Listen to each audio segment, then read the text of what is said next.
Welcome friends, welcome to After Dark, and today we're going to do two whiskey cocktails.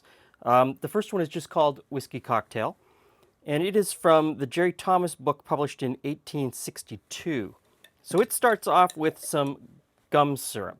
Then it wants a couple dashes of aromatic bitters, and someday I'll learn to dash. Then it asks for 2 ounces of rye, and I'm going to use Canadian Club 100% rye today, just because this is a brand that could have potentially been on the back bar when this drink was designed. So that goes in. Let's give it a stir just to clean off the bar spoon.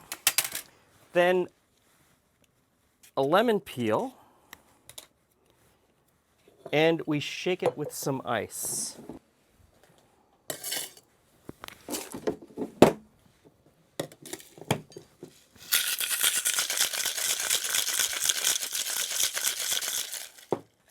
Okay, so we've got a cocktail glass that has been chilled, and I'm going to strain this. Now, in the original recipe, it's a little bit ambiguous, and everything that I've read about this recipe says one of two things, and that it can be done different ways. One way is that you don't have to strain it, you can just pour it right into the glass. Another way is that the lemon peel could be used as a garnish instead of being shaken into the cocktail, but shaking it into the cocktail is preferred. Either way, we're just going to go with that, and we're going to see what happens.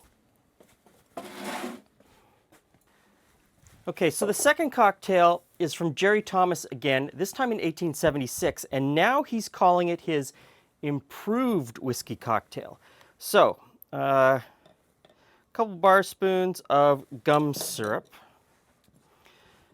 a couple dashes of bitters, a couple dashes of maraschino cherry,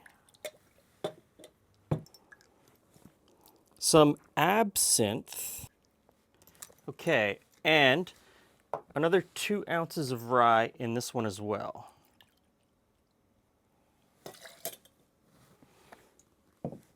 Okay, let's give that a stir just to clean off the bar spoon.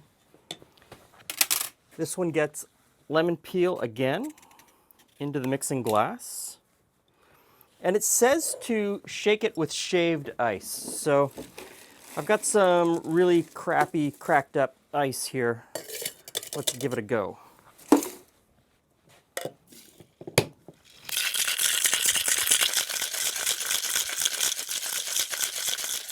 Okay.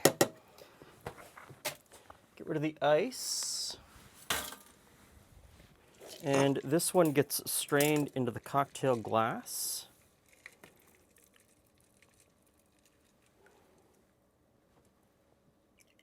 So there we have it, two whiskey cocktails. Same bartender, same author. Recipes are published 14 years apart.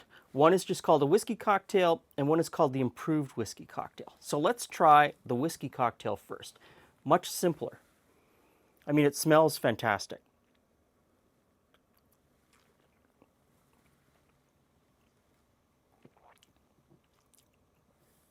And it tastes just like you would expect those ingredients to taste. But the gum syrup really adds something to hold that flavor in your mouth. Really nice, sticky, unctuous mouthfeel. That is a great cocktail. The second one, the improved whiskey cocktail, shows how far things had come in a very short period of time. More and more liqueurs were available to American bartenders. So we've got the maraschino cherry. The absinthe starts to show up in the cocktails. And so they're trying to develop flavors that go beyond just the really simple. So he calls this improved. Let's see. Not as whiskey or rye forward, definitely.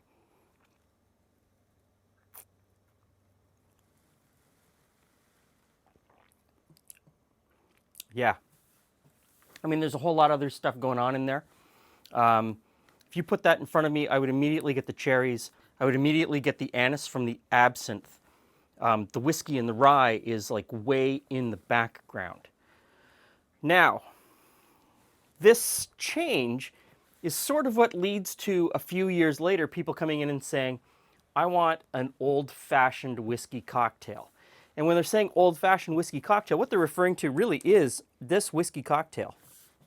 And so bartenders in the late 1880s, 1890s start creating a cocktail that is more reminiscent of this and takes out a lot of the flavors that are in this improved whiskey cocktail. And so if you go through all of the recipes, you can start to see where it changes and it gets really, really big and there's a whole lot of stuff going on, and then it comes back.